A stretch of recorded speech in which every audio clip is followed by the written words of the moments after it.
Thanks everybody for joining us today for our first ever Cowboy Capital Campfire Conversations, where we're going to be talking about pretty much the year in review, the deals we did in 2025, the lessons that we learned, and the deals that we're looking at doing in 2026 and the opportunities that we're seeing. And then just really bringing everybody together, building a community, and seeing how we can collectively work together more and do more together. So we are Cowboy Capital. Levi and I founded this company really based off of how we both grew up on the farm and ranch. And all of our family, grew up on the ranch as well.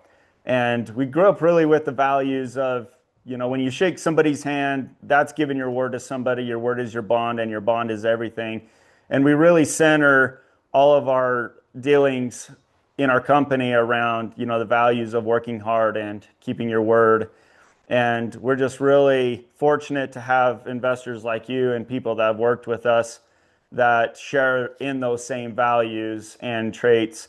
And we're excited to, bring a new approach to multifamily investing and providing value to our investors.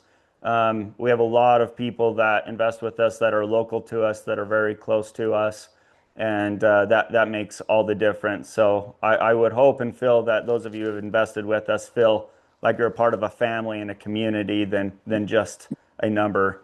Oh, anything else you want to say? No, yeah, I mean, if you can go to the next slide, we can just give a quick background on both of us. But as Joe said, yeah, we both grew up farming and ranching, and we feel like a lot of those values that we grew up and learned about, hard work, just doing what you say you're going to do on the farm and ranch. Like a lot of things are like on a handshake deal, and just every aspect of our business, we've strived to do that, and we feel like it's served us well. But I mainly got in the business I sold off the cattle herd I had and the land, and I ran out of my own money and wanted to keep expanding. And I started learning from people doing it on a bigger level, raising private capital. And then also I just started helping my family diversify some of their wealth out of ag. So it kind of just, for me, it was kind of organic over the years. More family and friends would just kind of ask what I was doing and how it works. And just over the years, it's kind of organically grown, where they started off just kind of as joint ventures and partnerships with a handful of people, and eventually doing bigger projects with more investors. And I'm kind of more like a deal guy, a finance guy. I love like the art of the deal, working with brokers, working with lenders. That's kind of my strong suit. And then Joe is more kind of detail oriented, where he likes digging into the details, doing the asset management. He comes from a property management background. And about 5 years ago, or I guess 6 years ago, we just started talking a lot more and looking at deals together, and we kind of have opposite personalities, and we just really hit it off. And our first deal together wasn't until 18 months ago on the North Russell Apartments in Missoula, Montana, that we'll talk a little bit about. But yeah, ever since we partnered, we just really figured out how we could play to our strengths, and it's helped us be able to scale pretty quickly. Yeah, and the biggest thing though is, or he's a deal junkie, I like asset management, construction management. We can both do each other's jobs, which is very helpful. And a quick bio on me, like we know, grew up ranching, doing construction with my dad through high school.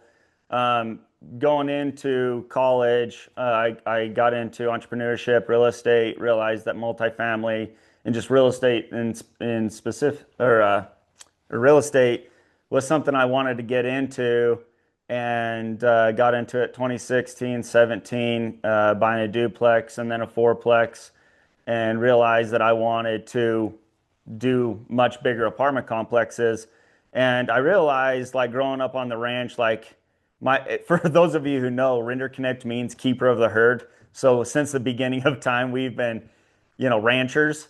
And I kind of wanted something a little bit different for myself, for my family. I still love that lifestyle, still plan to have a ranch of my own, but wanted to kind of create my own legacy, and got into the real estate and really just started dreaming big, decided to get out of the blue collar stuff. I was a blue collar labor guy up until I quit driving semi in 2018 and then really hit multifamily hard. Like Levi said, got into property management and then really immersed myself in everything operations when it comes to multifamily. And fast forward today, Levi and I have purchased multiple deals and just the last 18 months we've bought close to $40 million worth of assets. So it's been a fun last decade. So and to introduce another member of our team, Josiah, if you go to the next slide, Bryant Cottom. For those, there may be some of you who know him on here. He may even be on here. Really high level. Huh? Really high level. Yeah. So Bryant was an investor in a deal that I did in 21, 24. It was a deal that actually went sideways. There's not a lot of people that will talk about the deals that went sideways, but we are very transparent in our dealings. And so this deal went sideways, and through a lot of work together, had lots of fierce conversations with Bryant as an investor because he was the largest investor and he brought, another couple $100,000 to the table for a capital call. And through the relationship that he and I created through a really tough time, he decided to continue working with us and has since invested with us a couple seven figures with us and has also referred us probably close to seven figures as well for the last four deals that we've done. And Bryant has a very impressive track record. He's done, like you can read in his bio, 65 billion in assets. He's a CFO of a bank, and he just recently acquired a bank as well. And so he brings a very how do you say it? He brings a lot of value to Cowboy Capital from his strategic thought process. So we're extremely grateful for him and what he's done for us, Cowboy Capital. Yep. So just a quick kind of overview of what Joe and I have done, both individually and together over the past 10 years. This is just a quick summary. We won't dig into it, but yeah, we've raised about $65 million in total of equity. And yeah, 1,500 plus units, 16 plus projects. I think it's like 17 right now. But yeah, if you want to go to the next slide, we can kind of dig into some of the things that Joe and I have or noticed over the past 12, 18 months. So this is a really cool overview and snapshot of investors that have come in since we bought the first property. And Shane, we got you looking good in the bottom right corner there. There's many of you on this call that are investors.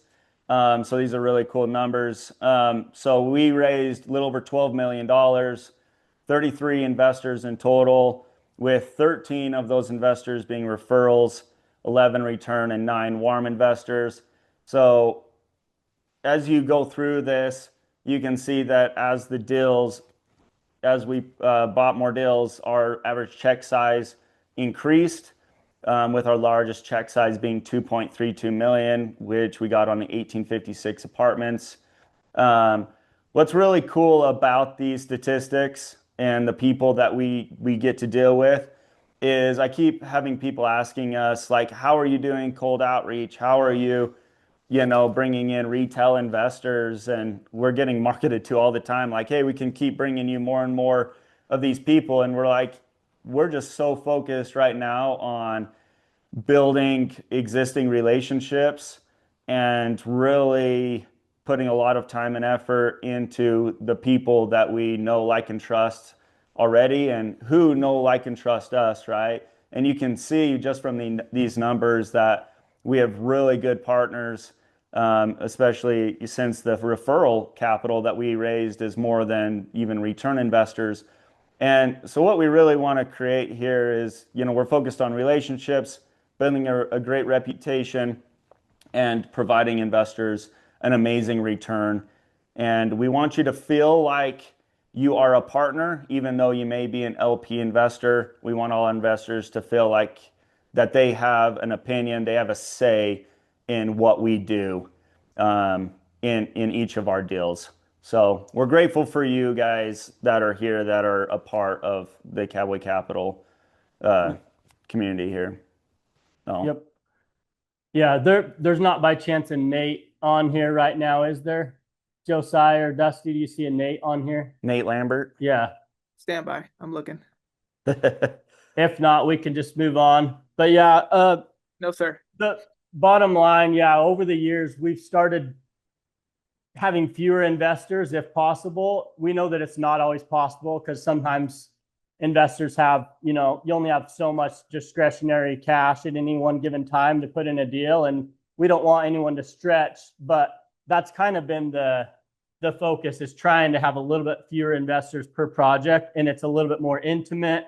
It's a little bit more, we can talk collectively as a group to decide what to do, whether a refinance, whether a sell. But yeah, anyways, to talk a little bit about kind of what's going on in the market. You guys have probably seen that there's construction like everywhere in a lot of markets, especially the growth markets, a 50-year high in construction. And most of those starts were in, or the all-time starts were in 2021 and 2022, when interest rates were all-time low and rents were growing and inflation was taken off. Developers just started, putting a lot of projects in the ground and starting, because like bridge loans, it's the overnight rate plus a spread. So interest rates were like 2.5 to 3.5 or 4%. John, it looks like John Horner might be on here. He could probably tell us more on that. But so a lot of construction began, and then starting in April of 2022, over the next 12 months, the overnight rate, there was 11 rate hikes, and the overnight rate went up over 500% to over 5%. So all these construction loans went from like 3 to 4% interest rates to 8 to 10%. And there's more distress that we're starting to see in the market, because that combined with rents flat to negative in a lot of markets, as there's been all these deliveries happening in 2024 and 2025. It's had a result of NOIs going down and cap rates going up with the higher interest rates, and values going down 20 to 40% depending on the market. So some of the opportunity that we've been able to find is buying from this distress, buying from the 4Ds, debt, divorce, death, deferred maintenance, partnership disputes. There's a different slide. We'll talk a little bit about some of the deals in Salt Lake that we're seeing some of this, and then and some of the deals we bought. One of them in Texas, but also long-term owners. We've been able to find a lot of value in buying from really long-term owners, usually like family-owned, often self-managed, where their basis is so low, they just try to hold occupancy over the years, and they don't push rents very much, and they can make the numbers work for their basis. And it's a lot easier negotiation process to buy from someone like that. But yeah, if you want to go to the next slide, Josiah. I'll give a quick recap of this. This is just showing the delta in apartment demand, which is absorption, which is like apartment units that are leased, compared to the construction starts. So even though deliveries are all-time highs right now, as far as like permits and new construction starts, they're all-time lows. In a lot of markets, they're like 2010, 2012 lows. And the amount of absorption compared to starts is 3 to 5 times more. So even if we like go into recession and demand pulls back a lot, based on a lot of these statistics, like there's good, no one has a crystal ball, but there's good reason to believe that there's going to be more demand than supply if you project out like 5 years, like the next 5 years. But yeah, you can go to the next slide. All right, so we're gonna start talking about some of the deals that we bought. So exciting. So this first one is the one that's been the most seasoned.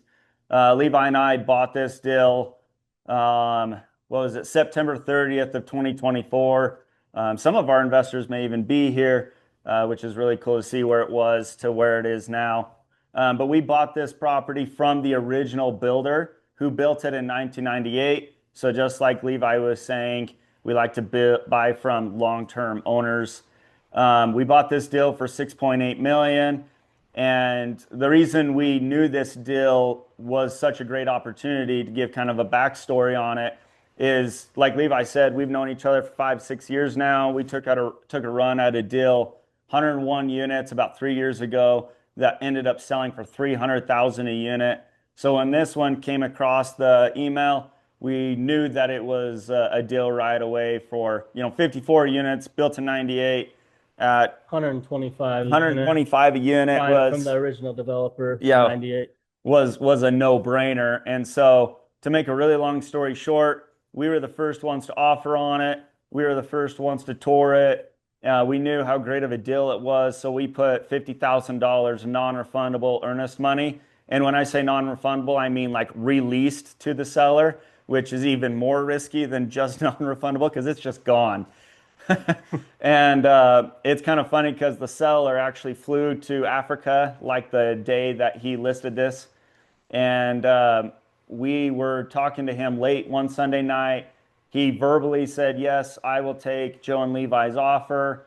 We'll send the documents Monday. Monday came around and we never heard back from our broker, Adam Hertz, who may be on here as well.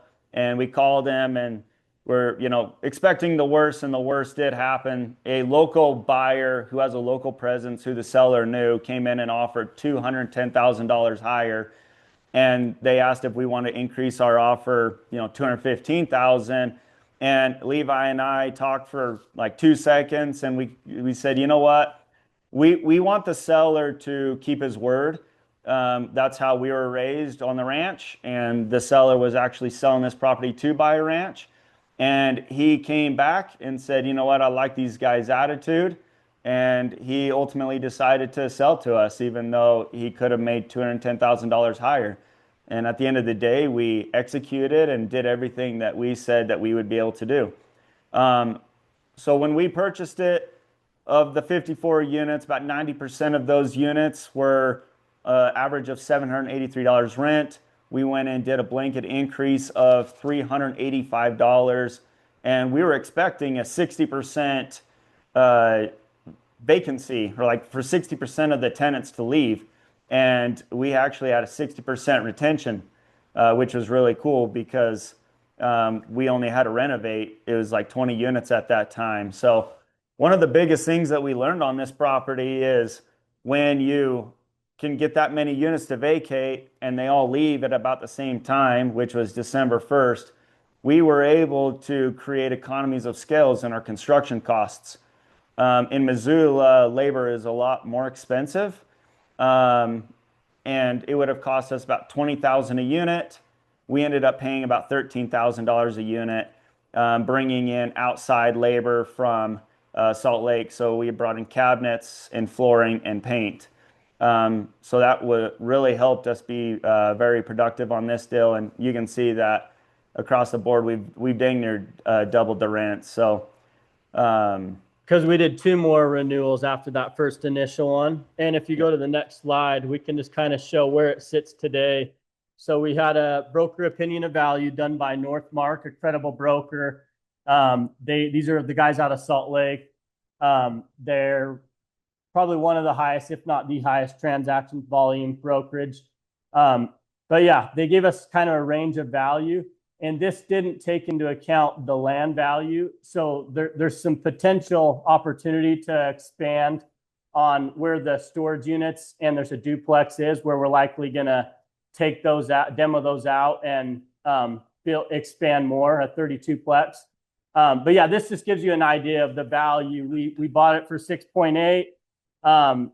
Just 14 months ago, September of 2024, we put about 450,000 in renovations into it. We increased the average rents by about $550 per unit, averaged across all 54 units. And now it's valued at around 12 million. So we're in the middle of working on a refinance. We couldn't get anyone quite to the price. We had some offers, 10.5. Yeah. Handful different offers at different ranges, and it's just not a great time to sell. And we feel like we're leaving a lot of meat on the bone, or value left in the deal with the expansion opportunity and being able to push rents on the other units that haven't been renovated. Yeah, you could go to the next slide, Josiah. Sorry, I cut you off. Yeah, no, go ahead. So like Levi was saying, this deal is very it fits like our buy box very well, because we want to make sure we have multiple exit strategies, so we can sell, we can refinance and keep running it, or we can like refinance and build. So we're going through a bunch of different lenders right now, to see what one's gonna fit the best. And if you go to the next slide, Josiah. So we want to kind of open it up to everybody and do a kind of a short interim Q&A, where the question we kind of want to pose to everybody here is, if you were us, or if you were an investor, we bought it for 6.8 million, put about 420,000 into it.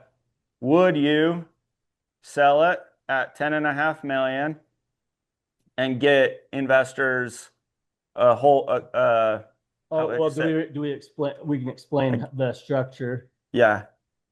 So when we raised the capital for this, we did a full pref equity, where investors get like a weighted average of 15% return. So it's just like a 15% preferred return.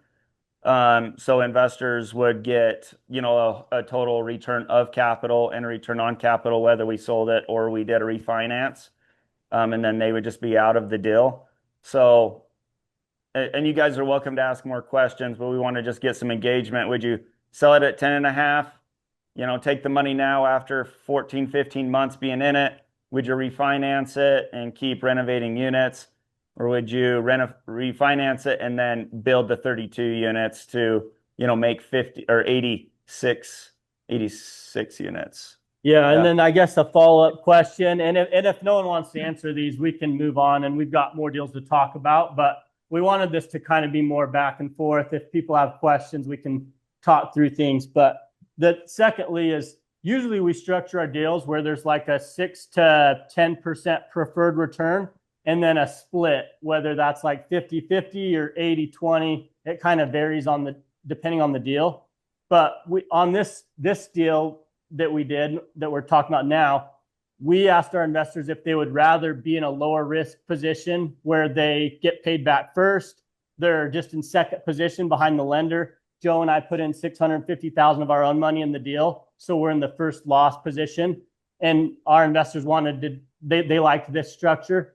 But yeah, I guess I'm just asking, what if anyone has any kind of preference in today's market, would you prefer kind of like a second position to the lender, lower risk for like a mid-teens return, or are most people wanting more like higher projected returns, but you're also higher risk, like as a common equity position? And if these questions are complicating, we don't have to talk about them. But yeah, if anyone has any questions, we can. Yeah, we can open this up to any questions as well. So just jump in anytime you want to. This is volume all the way up. The purpose in this really is to, not just sit through a presentation from Joe and Levi and listen to everything they have to say. It's to give some feedback back and forth. Joe and Levi are learning here from you guys, and then you guys are obviously learning from Joe and Levi, doing your market research on them. So, hey, what kind of interest rates are you looking at to do that refi or addition on, to have to do that? Yeah, we have one bank quote from San Francisco Credit Union. It's at like a 2.2 spread over the 5-year treasury. So it's right around 6% interest rate, 30-year amortization. We could pay off about at least 3/4 of the money back to investors, and then the other quarter of it they would continue getting their 15% on that money. And actually a lot more. We'd probably just keep paying them off even more, because at that point we're going to have 150,000 plus of cash flow on the deal. So if we only have another 500,000 of unreturned capital, we could pay that off within 3 years maximum. But yeah, then Fannie Freddie debt, that's about like a 160 to 170 spread, meaning 1.6 to 1.7 spread over the index rate, the treasury, whether we do a 5-year fix, 7-year fix, those rates are in the mid fives. But we have a 7.5 right now. Our current rate is 7.5, and we have like just under 12 months of interest only left. So, what about if you build that? How soon will you have it occupied with the surrounding buildings around that? Do you think you'll be able to fill it pretty soon after you finish building it? Yeah. The one thing I'd say on that, Shane, is, and Josiah, if you go back one slide, that way we can just show the development opportunity there. So we're doing all 1 bedrooms on these 32 units. And we know the market really, really well. And Missoula is kind of liberal, and they're not allowing very many new developments come online. It takes like 18 plus months for like a new deal to go through through planning and zoning. So where this deal would be on the existing, we'd actually be able to get it built really quickly. And we're really hoping to work with the biggest developer in Missoula. And he's doing 24 units that he's doing with Adam? 22 units. They broke ground in September, and they're already dried in. And so they're been really quick. So if we were to work with them, we feel like we could, probably have a property ready to go in 12 months, to where we could start filling it up. And there's not a ton. There's a couple really good comps in the area, but we feel like we'd be able to lease it up really quickly and be competitive with other market rate properties that are comparable to ours. Got a question for you, gentlemen. Why did you decide to do 1 bedrooms, all 1 bedrooms, instead of a mix of 1s and 2s? Yeah, we already have mainly 2 bedrooms at the property. There's 24 2-beds, 16 1-beds, 14 studios. So based on demand, there's a lot of demand for 1 bedrooms. 1 reason. 2, we have less 1-beds than 2-beds already at the property. And then 3, our architect just kind of said it would fit the best. You can get the most units here by doing that design. So we've been working with a local architect and engineer firm, Morgan Hoffman, and they've already had preliminary talks with the city. And as Joe mentioned, like, since this is kind of grandfathered in, we meet the park ratio requirement. We already have enough existing parking of 113 stalls, so we can do shared parking. We already own the land. The utilities are right there, so we can really build this pretty cost effective at like 150,000 a unit, and it should be worth about $225 a unit, with the $1,300 projected rents, which are pretty conservative. So I think we're leaning towards doing the expansion, but trying to figure out whether we pay off investors and bring in new investors, or whether we let investors stay. I guess we just kind of open it up to the current investors and see if they want to stay in, or if they'd rather get paid off and do a new business plan. But and the other thing I'll mention, Dusty, is we know our tenants too. Yeah. And of the 54 units that we have 70 tenants, and there's only 12 kids. And so our tenant base is largely white males that are, do their blue collar jobs. So, well, that makes perfect sense then. No, it makes sense.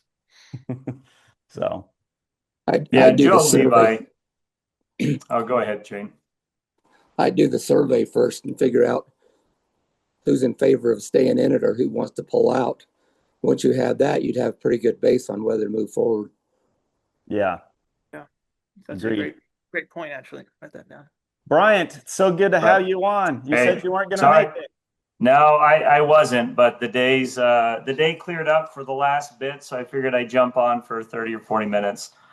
No, but certainly appreciate it. So a couple thoughts of the original Q&A. I think it was as the loss position, and just some thoughts. I don't have a preference. I do like evaluating and partner with you guys as we look at what's the best answer. I think this project is very similar of what's the survey if we have a locked and loaded group of investors that's willing to move forward and go with, a bit more risk on a build. There always is. But if the fundamentals are still there to manage that. But on the loss position, I think one of the questions that was asked, just some thoughts on the group. On the loss position, the only reason I do like a GP sitting in a first loss position or some in a first loss position are the ones that have the most control on whether or not you incur losses, right? So if I sit at a first loss position as a strictly passive, I am certainly placing a lot of reliance on someone else to monitor that, right? And so you have a compensation there. But I do like linking those first loss positions. It should have a higher rate. But also, I think it's appropriate, like from your seats and a GP standpoint, where you're carrying some equity in, putting some in, certainly the most incentive and the most ability to influence the outcome of whether or not you drive losses, whether that be in the purchase, the management, or the execution of a build.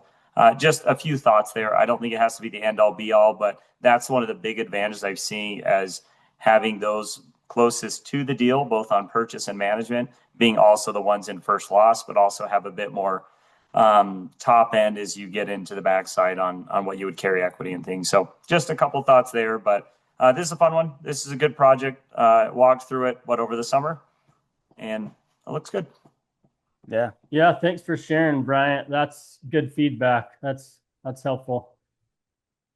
Anyone else have any questions? All right, let's move on to the next. We're going to talk about the next couple deals that we've bought. So yeah, I think we'll go fairly quick through these. But yeah, this is a really similar, kind of our bread and butter type, similar deal type. 48 units, bought it from a long-term family that had owned it.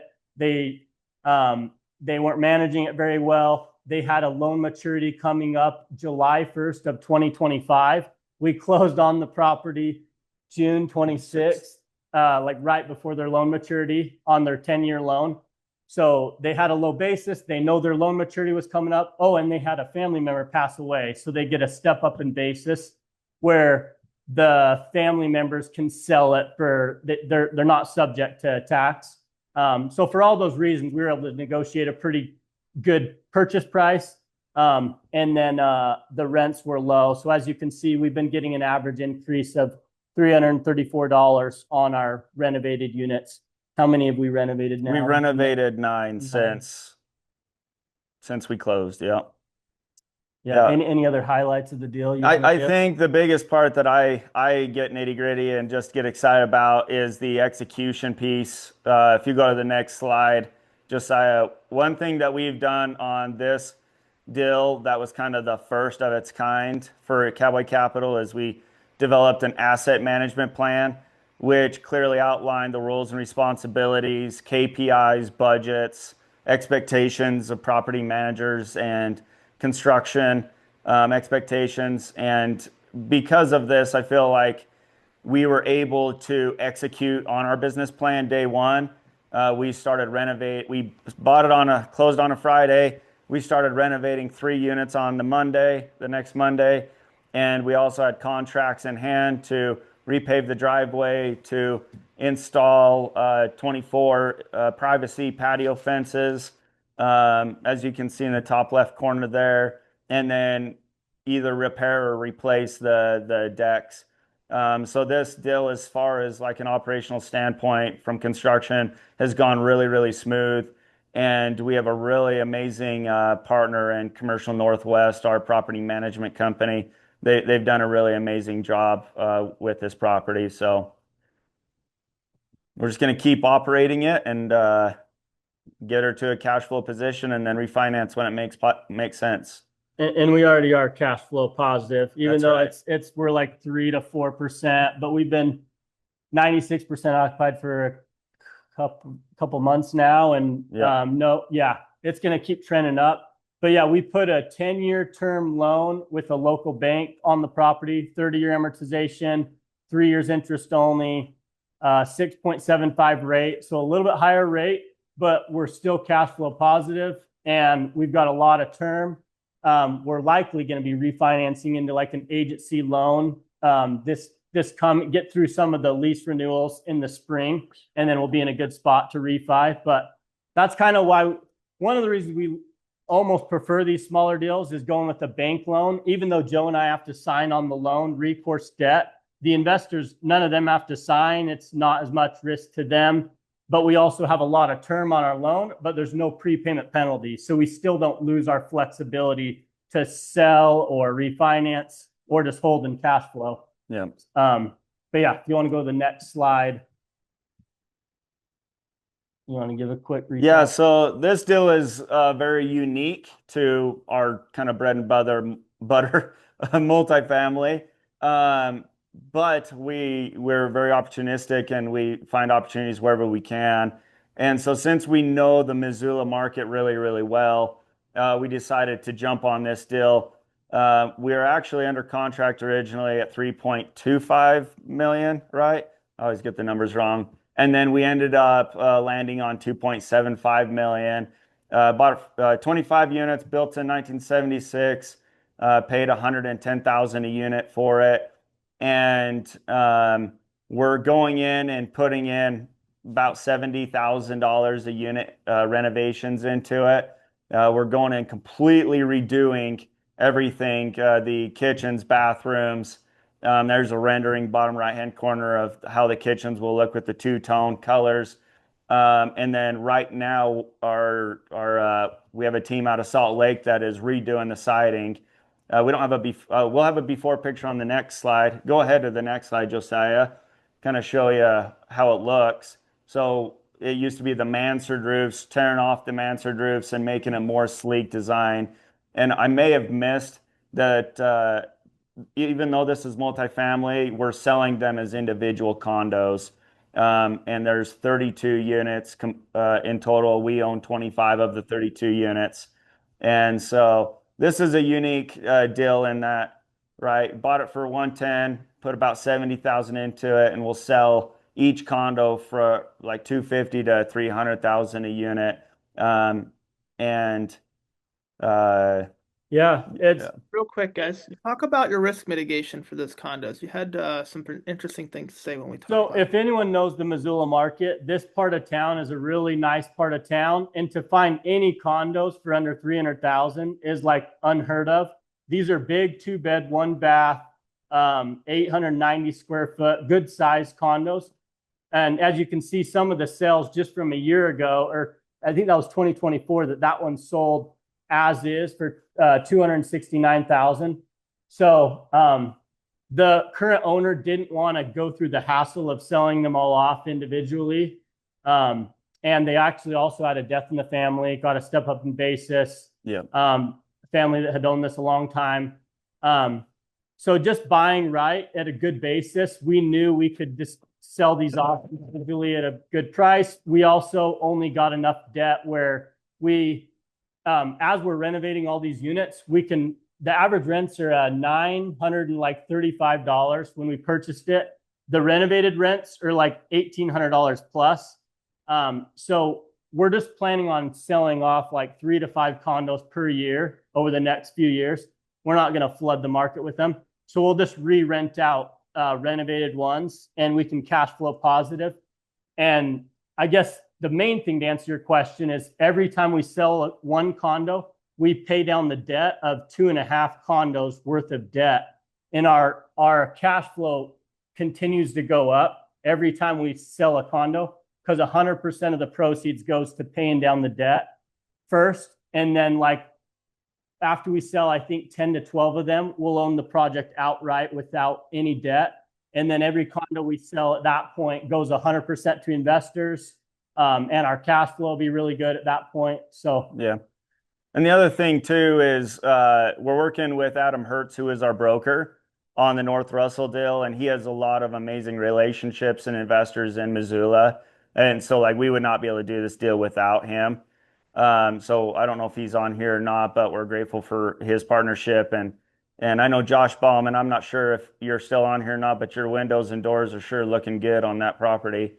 Like I said, we got some really good local connections, and then we're bringing cabinets, uh, siding, flooring, and paint out of Utah to keep our costs significantly lower than some of the much higher bids that we got in market.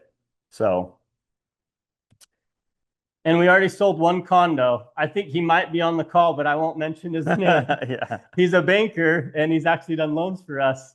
But yeah, he's still going to do what he saw value in buying it, an as is one at 100,000 more than our purchase price, but still, it's still way below market. And there's just not, it's one of those scarcity things where it's hard to get something like this in a location like this at this kind of price that's going to look the way it's going to look with the renovations happening. But yeah, we can go to the next slide.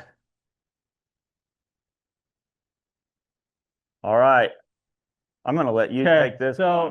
So this is kind of an interesting deal, how it came about. I was involved in another deal in San Antonio where I invested a little money. My family invested a little bit of money with an operator, and the deal went sideways. And I was trying to save it and step in.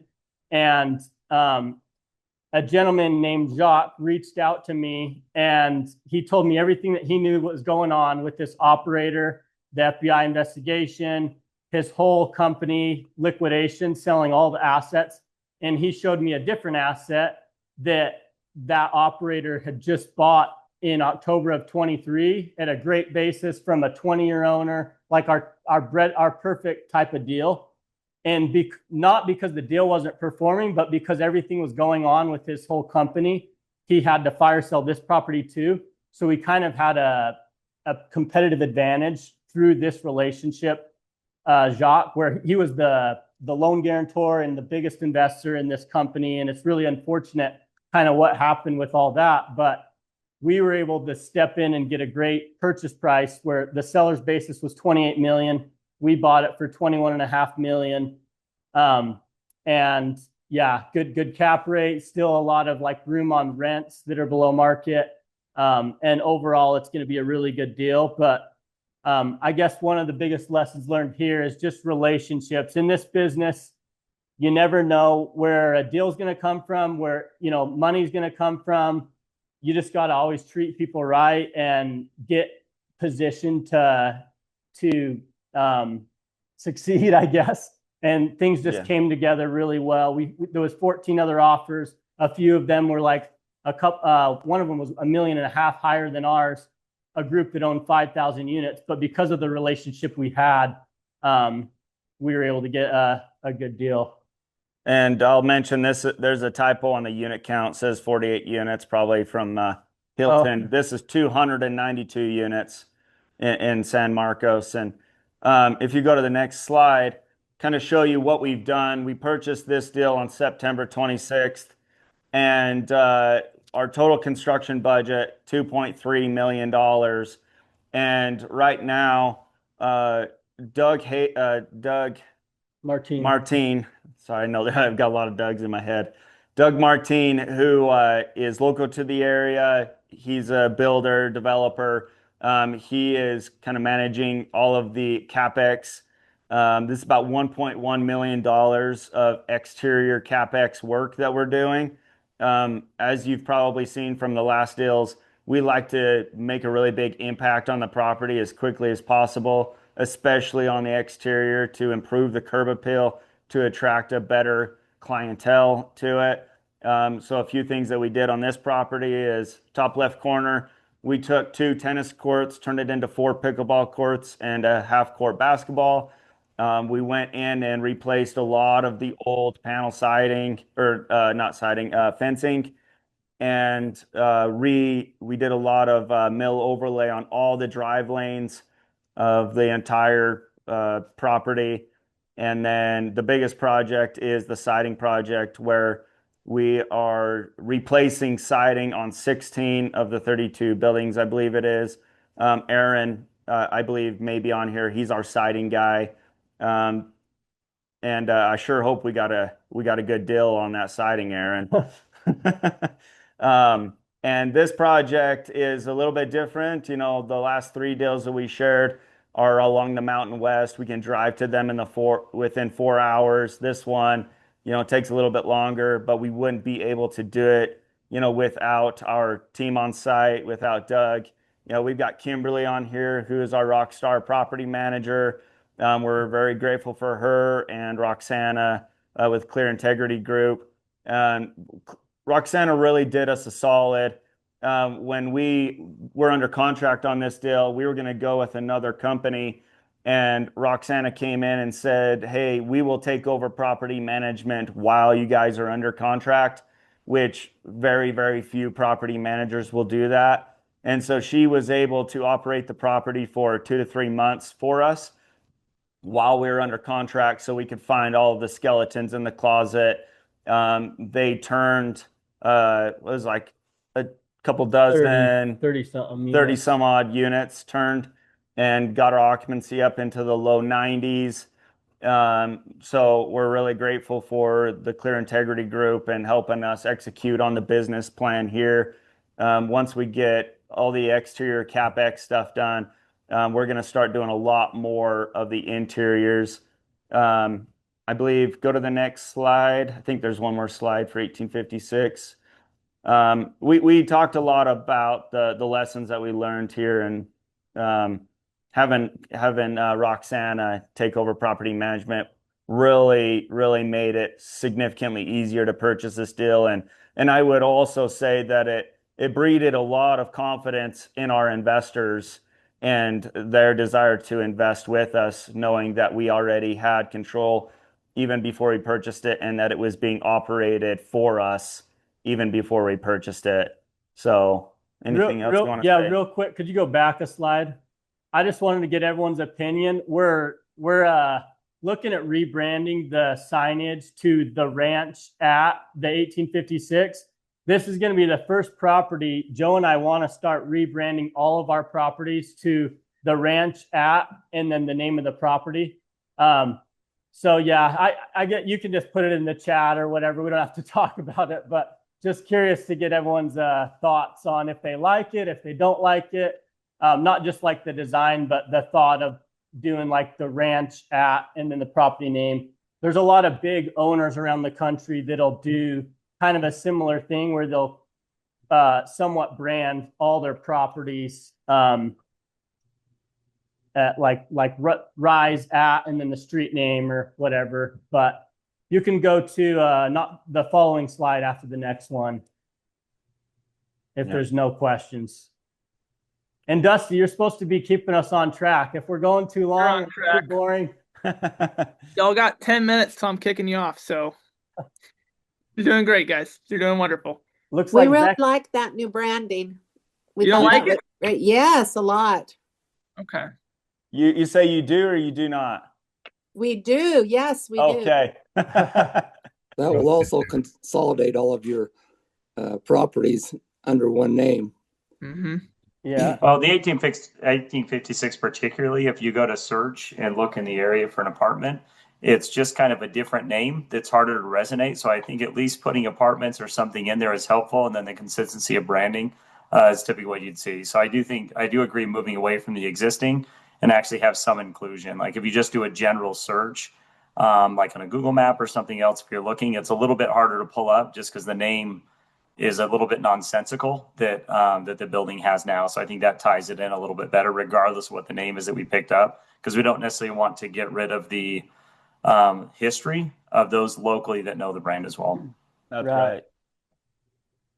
I would say I like it as long as you're planning your future projects to all be in places where things like the ranch and that kind of fits your model. Because, for example, if you were going to go in and do an apartment building in like New York, I don't know if the ranch would land quite as well. But I probably wouldn't want to New York anyway, so I'm not complaining on that.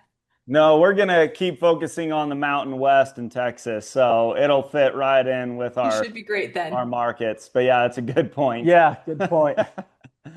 Gentlemen, you guys had some colors that you were talking about. You were doing black and white, and they said you needed to kind of add some spice to it, right? What was the Yeah. color you guys were going to do on that? I mean, if you go back 2 slides, you can kind of see the color of that apartment. And it's not finalized. But yeah, I think it was kind of like an orange, the one we had, but this isn't really finalized yet. Yeah. But we can move on from this. There's a couple more slides we wanted to talk through, and then I think we can do another Q&A. So just kind of opportunities, what we're seeing going into 2026. Like the deal we were just talking about, the 1856, that deal was in special servicing. We're going to keep looking for deals like that. Bancorp was the lender there. They've sent us a handful of other deals. None of them have made sense, but it's nice to start having lenders kind of reaching out to us and we getting first look at a lot of those deals. Here's a deal in Salt Lake City called Harvest at Marmalade, 252 units. It was built for $93 million in 2021. It sold for $120 million in 2022. The loan amount is high 80 million range. The lender, Mesa Capital, just took it back and foreclosed. It came on the market. No offers got to the loan amount. The lender didn't want to do a short sell. So the lender took it over. They're going to operate it for a couple years and then try to sell it.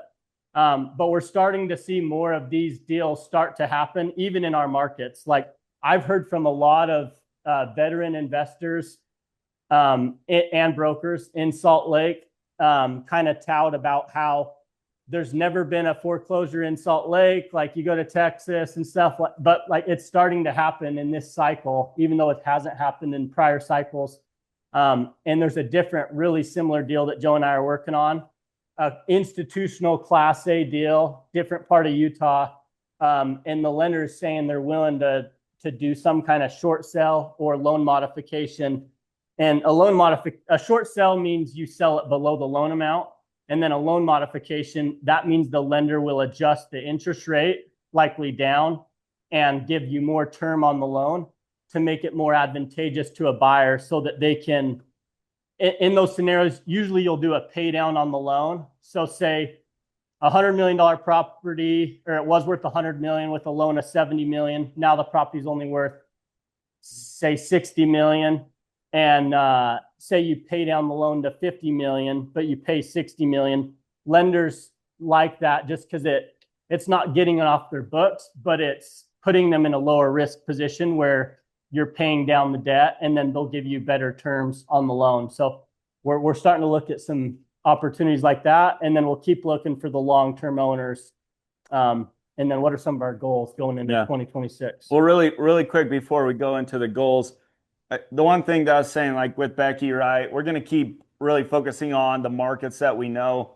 We feel we have a really good competitive advantage, Montana, Idaho, and Utah. Like I said, lenders, brokers are coming to us with deals now.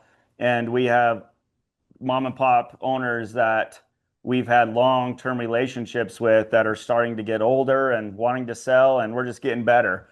So as Levi and I have talked about the direction of where we want Cowboy Capital to go, and I think those of you who are investors with us, like this is going to be very important for you to hear, because we definitely want you along for the ride. And so we're in it for the long haul. We plan on doing this for the next 10, 20 plus years. And as we've talked about, okay, well, how do we want to grow? We've kind of decided that we want to just really focus on buying a solid deal per quarter, as long as those deals make sense. There's a lot of our peers in the multifamily space that are like buying a deal a month or every other month, and they have a couple billion in assets under management, and like we just wonder how much sleep they get. And so really, Levi and I, and we're really focused on families. And, we know that the reason you're investing with us is to also gain more time with your families. And there's a lot of people on here that are our investors who love and enjoy what they do for an occupation. So we're not here to help you retire. We're here to help you buy some time back so that you can spend more time with your family, because that's really our goal, is to continue buying a deal a quarter for the next at least decade, because we both have young families and we plan on just kind of growing nice and steady until our kids are out of the house, and then we'll really see what kind of empire we want to build from there. So going into 2026, we raised 12 million. We want to raise at least that much, maybe even up to 24, 25 million. We want to bring on 2 new A players into the team. You can't see him, but we have Tristan here, who is a BYUI student. He's been an asset to us, and we're hoping he will be one of those A players. And then bring on 2 new board of directors. These 2 are very important to me. I had a mentor tell me once that the posture for success is reaching one hand up for help and reaching one hand down to help somebody else. So bringing on somebody to help them, and the board of directors, like Bryant, as you could tell from the questions he was asking, he's highly sophisticated and intelligent and can bring a new perspective to what we're doing that is very valuable. And speaking of, the strategic partners, people that we trust, we want to bring out Andy Stroman. Andy, I'll give a quick background on Andy, and Josiah, you can go to the next page. As part of our plan in 2026, we're really looking to create and grow a lean, mean machine. And AI is definitely a part of that equation. Andy, I've known Andy since 2015, 2016. And I met him in a I remember it was like a dungeony basement in Logan at a real estate event. And I hadn't done a multifamily. I just remember saying, Andy, I'm a multifamily investor. And for some reason, he's stuck it out with me. And he did his first deal with us, the 1856. He was a loan guarantor with us, and he sees the vision. We're looking to build a Cowboy Capital, and he's a serial entrepreneur and consults for an AI company based out of Idaho Falls. And he has come on to help provide some AI services. So Andy, why don't you jump on really quick and just spend like 5 minutes? We're running pretty short on time. Just give a quick overview of kind of the things we're going to build in the next 12 months. Well, yeah, thanks, Joe. Appreciate the introduction. And yeah, it's been a while. I've been doing multifamily for about, 15 years. And the most important piece of multifamily is definitely the team. And Joe started from the beginning, kept at it, worked hard, and has got to where he's at today. So I think, more important than the deal is the trust and the people that you're working with. And that's Joe and Levi. And so I'm excited to work, but also invest with them more. And I wish I would have invested more before now, but just like didn't always align. So they reached out to me. I've got a kind of a tech background, on a company called Camp Saver in Logan, Utah. And I'm kind of just investing now and doing a lot of multifamily. So one thing I like about Joe and Levi is their desire to improve what they're doing. And as anyone does multifamily or business in general, as you grow, you've got to figure out how to scale so that you don't get inundated with inquiries or problems or people. And so they've been very cognizant of the AI revolution and what's happening now, and came to me and said, "Hey, what can we do here?" And the answer is a lot. And I'm not an AI expert, but I have team members that work in AI, a couple of them, and doing some great things there. It's constantly evolving. And so the question was, okay, well, how do we jump into this without spending a ton of money? Because people make the mistake of saying, well, I'm going to invest X amount in AI, and it's just not how it's done. So you guys all know AI with ChatGPT or Grok or something like that, and that's just the front end user interface. But in the back end, there's a lot of business tools being developed, literally thousands and thousands of them. So Joe's like, hey, how do we come through? I'm getting a ton of queries. How do we streamline communication? How do we build a tech stack that's simple where I can manage everything that's happened? So we're number one focusing on, okay, how do we take all the incoming communication, simplify it, turn it into buckets, and turn it into actionable data without having to go through literally, these guys, hundreds of emails per day or per week. It's not sustainable. So that's our first task, is to define our tech stack. Number two, add some efficiency and simplicity to all the incoming communication. Number two, minimize the number of apps they're using. The best app is no app. It comes from Elon Musk. The best part is no part, and that's just simplification. The more you can do with less, the better. So they're taking all the communication and saying, okay, how do we minimize this? Use one or two powerful tools where everyone can get in, have all the data there, and reduce all the kind of noise and clutter with multiple tools. Next, they want us going through and saying, okay, how do we find and screen deals? As you guys know, it's in multifamily and investing in general. Going through deal flow is probably the most tedious aspect and time consuming. So how do we get more deal flow at scale without manually putting the hourly input into that? So we're looking on tools to do that, what they're called agents that can come through and hook up to LoopNet or whatever listing it may be, or Crexy, and go through and find these on a regular basis, and also reach out regularly to realtors. And the point of it is that the multifamily world is becoming more data heavy and competitive. And these manual processes just don't work. People are overloaded with low value tasks. So Joe and Levi want to move faster, reduce complexity, and make better decisions. And that's going to lead to overall experience better for investors, but also higher performance in their properties that they work on and that they build and that they grow. And these guys are going somewhere special. I've always said it. And this is going to help them get there. So Andy, real quick, I want to make sure I understand this. So you're building tools that act as force multipliers for Joe and Levi, and these tools specifically allow them to have better communication with contractors and also to screen more properties faster. Is that basically the two tools that you're building? I think the two to start out, that was their request, because we kind of looked at their business and said, okay, what are the pain points? If you're familiar with like the low-hanging fruit, okay, what can we solve for Joe and Levi first? Oh, he's like, oh man, so much communication. Well, let's solve that. And there are tools. So that's number one. But also, like they want to get investor data quickly. They want to get financial data quickly, automated. These are just two guys, right? And they do a ton and more than we deserve. And so we need to help them out. Wonderful. Excellent. Thank you, Andy. Joe, Yeah. Levi, you guys want to push us forward into our future opportunities here? Yeah. Thank you, Andy. I appreciate it. Great job. That's awesome. Thanks, Andy. Yeah, I think the main goal is we want to stay lean. We don't want to have hundreds of employees. So like we're trying to lean into AI where we can and where we can consolidate and optimize admin tasks and certain things that we can get off our plate that's can be done by an AI agent that we build out. It's going to help us be able to free up our time where it counts, where we build that deeper relationship with new investors or existing investors and brokers. And but yeah, kind of with all the admin stuff, just use a lot of AI.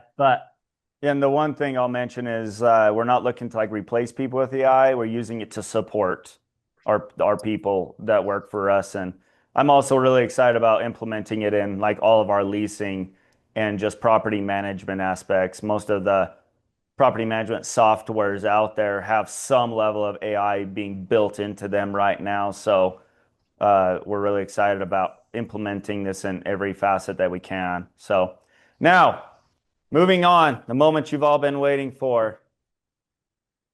Go ahead to the next slide. We have a new deal under contract. Levi and I, we went to San Marcos, it was like a month ago now, roughly. And we went there to just do, it was like a 3-4 day property site visit of 1856. And a broker who saw that we closed on 1856 reached out and said, hey, I have a pocket listing. You guys should really take a look at this. And so while we were there, we got to go walk the property and walk with the seller. It's where it's in San Marcos, it's a 2-property portfolio. And 2 siblings own it. Their dad bought one of them in 2007 and then in 2010. And we're under contract for 7.6. Oh, there it is right there. 7.6, which is about $9,000 a unit less per unit that we bought 1856. But I'll let the deal junkie Yeah, it's talk about it. It's a good property. It's got good bones. The sellers put some money into it. New roofs, 50-year warranty, metal roofs, new siding, new windows. But you can just see the property needs some love. It needs some landscaping. It needs some color. We're still planning on spending like $800,000 in renovations between paint, resurface parking lot, resurface the pool deck, interior renovations. But yeah, this is our bread and butter type of deal. Buying from a long-term owner, they've self-managed it for almost 2 decades, and they haven't had any online presence, like as far as their rental ads. They just go off of referral, drive-by traffic. So yeah, their rents are low. We've got a management budget from Asset Living, and they manage a property right in between our 2 properties, and they manage a lot of other units in the market. And so we're getting a budget from Clear Integrity Group too, and then we'll decide who is going to be the better option for this deal. But they're pretty confident in hitting this year 3 NOI. And if we do, like if we hit anywhere close to these numbers, like this deal is going to be a grand slam. But I don't want to oversell it. But yeah, we're excited about it. We might even be able to get seller financing on it. They own it outright with no debt. We toured with the seller on site. The broker was telling us like low 8 million range, and Joe just asked her. I don't remember how you asked, but you just asked the seller, "What do we need to get for this to work for you?" And she told us. Well, it was funny because we were talking. I just asked her. I said, "Hey, what Justin, our broker, had told us that they wouldn't actually go less than like 8 million." And I just asked her. I was like, Justin's kind of told us pricing wise, but what are you guys like needing out of this? Like what kind of terms? Because I was trying to push her to seller financing, and she came back and was like, "Well, we really need to get at least 7.6 million out of it. We have an appraisal at 8.6, but we would sell it at 7.6. And her listing broker was there, just kind of like, "Oh man," she just showed her cards. So we got it for 7.6, and we're trying to figure out how we can get some seller financing in there. I really like this deal. The interior units, they've gone in and replaced with like hardwood cabinets, so they're actually in much better shape interior wise than like 1856. And it's right on the same road as you would take to Texas State, right? Yeah. And there's student housing all around us. So to be one of the few market rate in the area gives us an advantage to a much higher class of tenants. So we're really excited about this deal. We just went under contract middle of last week. We have a 55-day due diligence and a 45-day close. So, a full 100 days. We've got to raise, $2.7 million. We've got a few people we're talking to that may want to take the full amount. Yeah. We have a little bit of time, but I would just say like our last deal was a 6 million equity raise. This one's only 2.5 to 2.7. So it'll probably fill up pretty quickly. So if you do have somewhat interest, just reach out to us sooner rather than later so we can make room for you. But and the structure will be pretty similar to how we've done the last of them if you've invested with us. And but again, we're just having a conversation. We're not really pitching, expecting you to raise your hands unless you want to. But it's another deal that we're really excited. We got Shane. I feel like we should be auctioning off. 500, 500, 500, 6, to Dusty. Just kidding. But we're really excited about this deal. It's like a block up the road from 1856 too. So, I mean, you could dang near hit it with a rock if you're throwing it from 1856. And the thing that is really amazing about that is the economies of scale for a new buyer in the future. If you take 117 units here and you take 292 at 1856, gets you close to 400. And we may have like a hedge fund or a larger group that wants to buy a 3-property portfolio, and maybe we'll buy more in the area as well. But we're especially excited about this deal in the area. and the future opportunities here. So, Yeah. What was that it? Was there any other? I think questions is the last go to slide. the next slide, Josiah. So we just want to say we sure appreciate all of you. It seems like there's probably 24 people still on here. So really grateful for everybody who joined and has stuck it out with us, and who've been a part of the journey with us. We're eternally grateful, and we hope that we can continue to earn your trust. Shoot, I just lost my train of thought. But we're grateful, and we hope that you've had an amazing experience with us as well. And for those of you who invested with us on 1856, your bison is on its way. Oh, did I just? Oh, sorry, I shouldn't have told them what their investor gift was. That's all right. Amazing. Hey, so everyone here, here's the way this would kind of close this out will be, if you have some questions, stick around, ask those questions to Joe and Levi. If you want to listen up, that's fine. But as we start to see people leave, we'll start to shut stuff down. We got some chats here to you. Yeah, Mr. bring Callahan, on the questions. Anything you want to ask. This isn't a question, but can you guys send me the details on that other property in San Marcos? Because we have a workshop coming up in San Antonio, and we have like 100 people going with us to San Marcos and San Antonio. So That's right. I'd like to see if it's a great deal and maybe capital raise and fill her up for you. Yes, ma'am. Yeah. Thank you. Awesome. Of course. I actually already toured that property. That was one of the competitor properties I looked at as part of my due diligence. So I know that one. Oh, good. Did you look at Post Oak or Moss Cliff? Post Oak. Okay. Yeah. Yeah, that one's a good one. We should talk about some of the workshop names you guys had, because I think those are kind of fun. I don't even remember. I don't know what that is. It was like the ranch at Post Moss or Moss Post, or you're kind of like blending them together. Ranch at Post Cliff. Post Cliff, that was it. I thought it was a good one. Real quick, just some market intel. This picture that you guys see, I bought this property in 2020 for like 8.7 million. We put a 10-year Fannie Mae loan on it at 3.2%. In 2022, we had an offer off market at 14.5 million, and we put it on the market this year just to kind of see where the market is. We've had a ton of like groups look at it, a lot of people interested, but the highest offers are like around 10.5 million.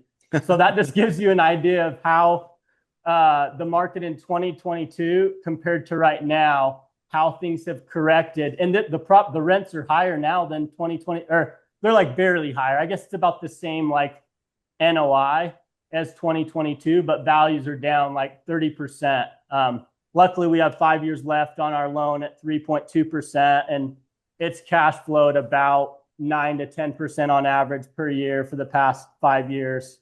Been a great deal, but not going to be selling it. Just going to riding the wave. Yeah. No. Any questions? Did you say there were questions in the chat, Dusty? No, people were just saying thank you. Mr. Callahan, Mr. Horner, both were like, thanks guys, looks good. So good deal. I think they're taking off. Cool.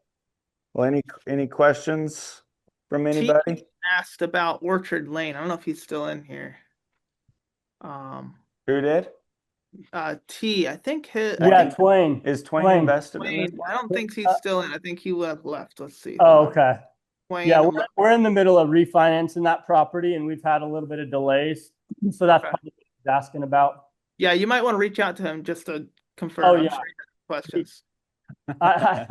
Here in like 5 days, I sent out an update on that. But perfect. Okay. It was going to be like a 50% cash out refi, and it's still our collections dipped a little bit, so we're holding another couple months to get a better trailing 3 months for the lender. But we're way in the money on it's still looking good, but yeah, there has been some delays. I have some questions for the people that we have here who are investors. How do you like getting the investor updates? Y'all are giving them out right now under a couple different ways, right? You have something, Shane? Yeah, I encourage updates periodically just so we know where we're at, and if there is a problem to let us know, and the good things that are happening. those are always good. Cool. And the bad Yeah. things too, right? Right. I mean, Yeah. may as well spill the beans, you know. Yeah. Yeah. I mean, we like to run out the bad news and walk out the good news. So That's there good. should be a good mix. And like with Dusty's question, for those of you who are on here investors, how have you liked the have many of you got in the watch the YouTube channel for each of our properties and like property updates and whatnot there? Becky, I think I see Becky two says thumbs 2 up. thumbs up. I love it. I show it to our investors. They're big fans. Awesome. Awesome. Yeah, we want it to use it as a supplemental way that you guys receive information on how the deals are performing. Did and anyone stuff. not know they had a YouTube channel? Out of curiosity, like, do we need to maybe spread that out a little more over email to people? Might be good. So, I Yeah, think- we didn't know there was a YouTube channel, so give us the Okay. info. Yeah, we will. Okay. Good to Yeah. build credibility. And Joe, I appreciate you giving us an opportunity to do the sighting. I'd definitely like some, since I'm new here, some information for the future Yeah. on how to approach this, because I come from an investing background, mostly single family custom home builds, but the multifamily space has definitely always interested me. Yeah. This is Aaron, right? Yes, sir. Yeah, Yep. cool. Yeah, Aaron, we can definitely jump on a call and have a conversation. And yeah, I appreciate you jumping on. Absolutely. Thank you. Awesome. Hey, anything else? Are we missing anything, Tristan? Tristan, you want to say something? Come say hi. Yeah, just Yeah, go you- over there and say hi. Where? Just The phone. just This is Tristan. Oh, now it's Joe. Tristan is a rock star. He just tell us a little bit about your pitch you just did, and you guys won first place Yeah, at the so event, and just told it. I'm a BYU Idaho financial econ student. So I am also president of the real estate society we have on campus. So BOMA Idaho hosted a case competition. So we sent 2 teams over. They gave us 5.6 acres in Garland, Texas, with the task to do full due diligence and build a memo and presentation for that. So my team ended up taking first place. We did an unanchored retail strip. So it was fun to do due diligence, build out a pro forma that, estimated construction costs, rents, all of that. And so it was pretty fun, cool experience. So it's been fun being here at Cowboy Capital. I get exposure to a lot of different things, and we've just been learning a ton. Great. good to have you. Awesome. All right. Ready to adjourn it? Yes. Thanks, everyone. Yeah, thank you for joining, and reach out again if you have any questions, thoughts. Really appreciate everybody for being here.